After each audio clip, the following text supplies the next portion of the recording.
बहुत बहुत धन्यवाद अध्यक्ष महोदय। अध्यक्ष महोदय,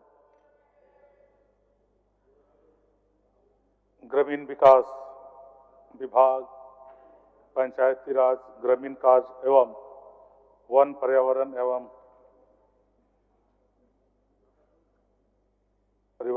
जलवायु परिवर्तन विभाग की तरफ से जो बजट प्रस्ताव आया है अध्यक्ष महोदय, उसका समर्थन में मैं अपना वक्तव्य रखना चाहता हूं। अध्यक्ष महोदय, हमारा देश गांवों का देश है। देश की आत्मा गांवों में बसती है और गांव का हालत किसी से छुपा नहीं है अध्यक्ष महोदय।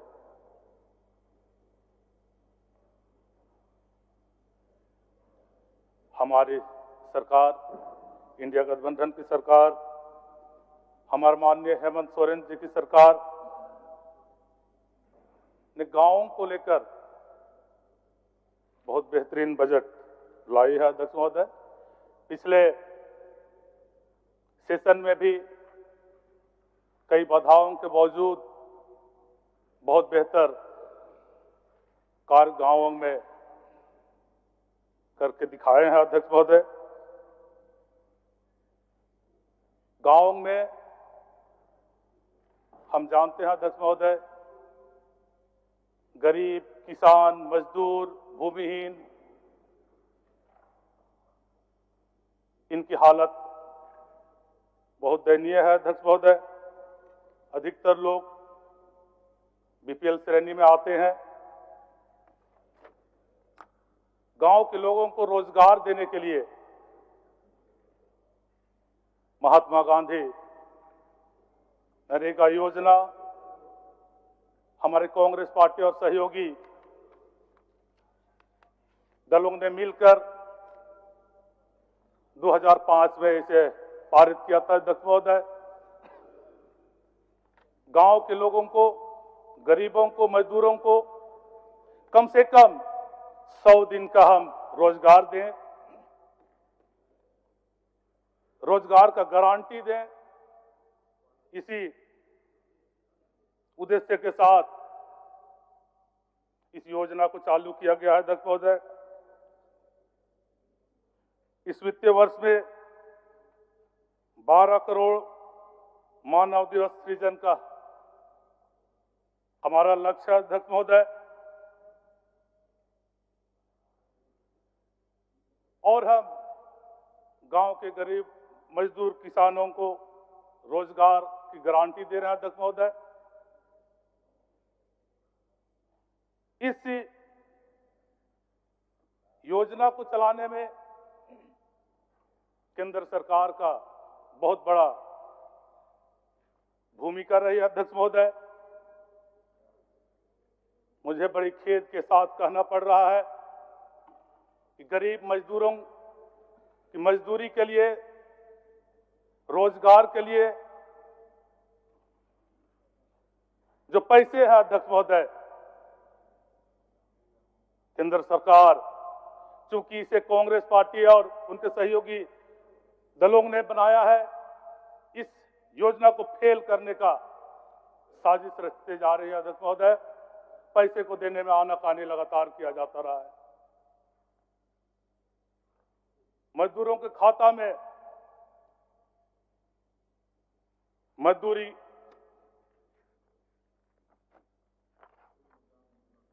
रुपये को पहुंचने में भी कई प्रकार के रोड अटकाए जाते हैं अध्यक्ष महोदय। अध्यक्ष महोदय, मैं याद दिलाना चाहूंगा,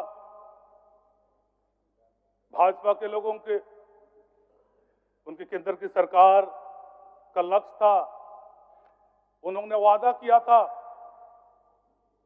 कि 2022 तक हर गरीब को हम पक्का छत देंगे। लेकिन दुर्भाग्य की बात है अध्यक्ष महोदय, गरीबों को आवास देने का वादा तो छोड़ दीजिए, उन्होंने पैसा देना तक बंद कर दिया। लेकिन झारखंड के वे गरीब जनता जो आवास विहीन है, कच्चे मकानों में रहते हैं। हमारे इंडिया गठबंधन के, हमारे झारखंड के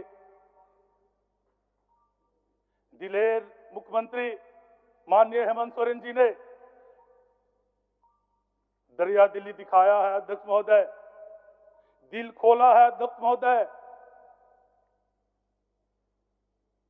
अगर इनका बस चलता तो झारखंड के लोगों को तो छत तक नहीं मिलता, लेकिन हमारे माननीय मुख्यमंत्री जी ने अब वो आवास के द्वारा गरीबों को पक्का छत और पहले से बड़ा हर आवास के लिए 2 लाख की योजना लाई है अध्यक्ष महोदय। अध्यक्ष महोदय,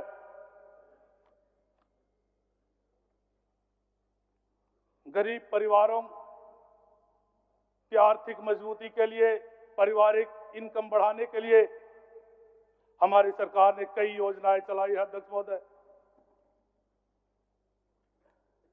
जग जाहिर है अध्यक्ष महोदय, महिलाएं ही घर चलाती हैं, उन्हीं के कंधों पर किचन का भार रहता है अध्यक्ष महोदय, बच्चों का भार रहता है अध्यक्ष महोदय। भाजपा के गलत आर्थिक नीतियों के कारण महंगाई चरम पर पहुंच गया है अध्यक्ष महोदय। जरूरी चीजों को खरीदने के लिए लोगों के पास पैसा नहीं है अध्यक्ष महोदय। मैं हमारे माननीय मुख्यमंत्री जी को धन्यवाद देना चाहूंगा कि भाजपा के उन गलत नीतियों के कारण जो महंगाई चरम पर है, हर परिवार को सुरक्षा, आर्थिक सुरक्षा देने के लिए, महंगाई से राहत देने के लिए मैया समान जैसी योजनाएं चलाई है अध्यक्ष महोदय। और महोदय, परिवार का इनकम बढ़े, इसके लिए सखी मंडलों के द्वारा उन्हें प्रोत्साहित किया जा रहा है अध्यक्ष महोदय। स्वयं सहायता समूहों को प्रोत्साहित किया जा रहा है ताकि घर की महिलाएं समूह बनाकर परिवार का आमदनी में बढ़ोतरी के लिए काम करें अध्यक्ष महोदय। मैं बता देना चाहूंगा अध्यक्ष महोदय, झारखंड का एक परंपरा रहा है अध्यक्ष महोदय, यहां हर काम को सामूहिक रूप से करने का परंपरा है अध्यक्ष महोदय। अकेले चलो का नीति यहां नहीं है अध्यक्ष महोदय। भाजपा की तरह हर काम को हम सामूहिक रूप से, सामूहिक भागीदारी के माध्यम से करना चाहते हैं अध्यक्ष महोदय। और हमारा आदिवासी समुदाय आज अगर बचा है तो इसी सोच के तहत आज आदिवासी समुदाय बचा है अध्यक्ष महोदय। अध्यक्ष महोदय, माननीय सदस्य, आपके पीछे और एक महिला सदस्य का नाम है। ठीक है अध्यक्ष महोदय, मैं बहुत संक्षेप करता हूं अध्यक्ष महोदय। अध्यक्ष महोदय, ग्रामीण विकास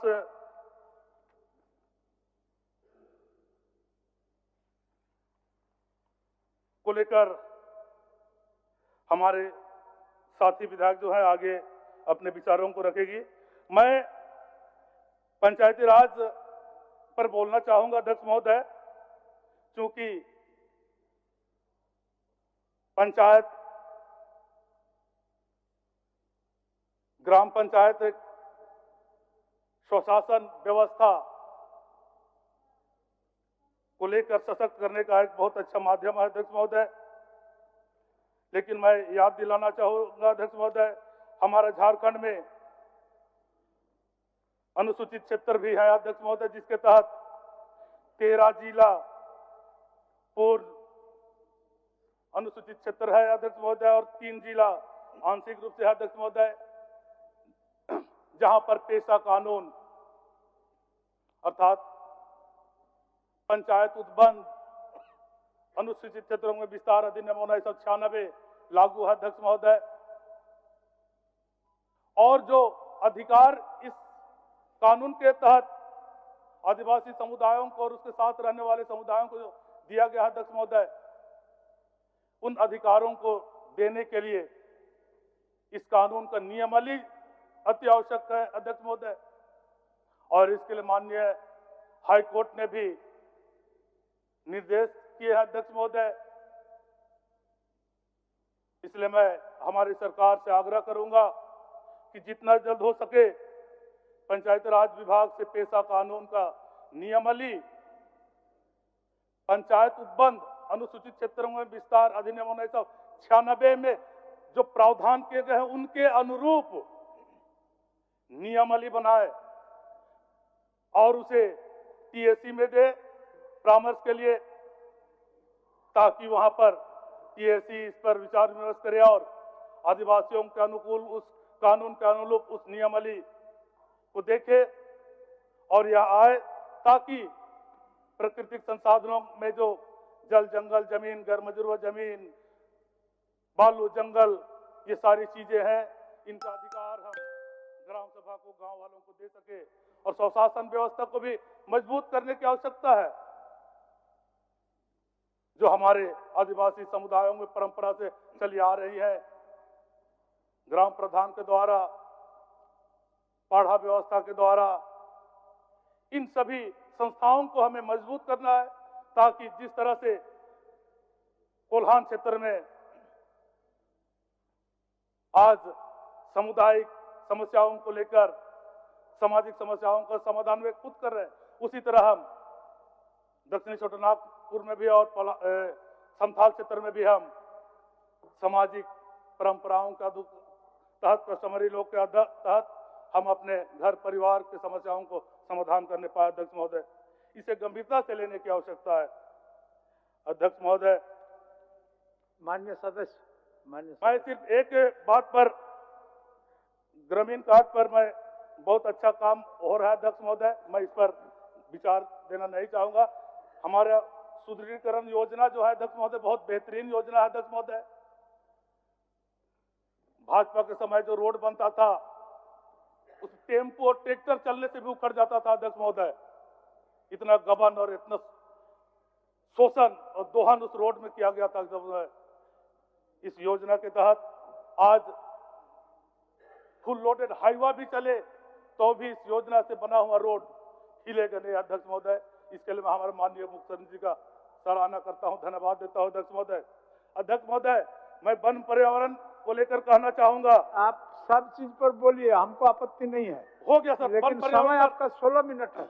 आप वन पर्यावरण पर थोड़ा सा है अध्यक्ष महोदय। माननीय सदस्यों का नाम, हाथियों का आतंक मेरे यहाँ सिमडेगा और पूरे झारखंड में अध्यक्ष महोदय। हाथियों का आतंक का अस्थायी समाधान ढूंढा जाए अध्यक्ष महोदय। हाथियों और मानव के बीच में जो द्वंद्व है वो खाने और पानी को लेकर है अध्यक्ष महोदय। हाथी कॉरिडोर क्षेत्र में हाथियों का खाने और पीने का व्यवस्था किया जाएगा अध्यक्ष महोदय। और जंगल का कटाई को बचाने के लिए जो झमड़ा का इस्तेमाल होता है अध्यक्ष महोदय, बल्ली का इस्तेमाल शादी विवाह सामाजिक कार्यक्रम में, तो झमड़ा की जगह पर टेंट दिया जाए अध्यक्ष महोदय। माचा में भी जो पुआल रखा जाता है उसमें भी बल्ली का इस्तेमाल किया जाता है अध्यक्ष महोदय। सरकार की तरफ से किसानों के लिए पुआल रखने के लिए माचा, पक्का माचा बनाया जाए अध्यक्ष महोदय। और जो दीदी बाड़ी हम देते हैं अध्यक्ष महोदय, जिसमें भी पेड़ पौधों का, बल्लियों का इस्तेमाल होता है अध्यक्ष महोदय, इसके लिए भी तार जाली का घेरा के लिए, दादी बाड़ी के लिए व्यवस्था कराया जाए अध्यक्ष महोदय। इन्हीं सुझावों के साथ मैं अपने वक्तव्यों को अंत करता हूं और हमारी सरकार को बहुत बहुत धन्यवाद देता हूं कि गांव की भावनाओं के अनुरूप योजना और बजट आया है। मैं इसका समर्थन करता हूं। धन्यवाद। 4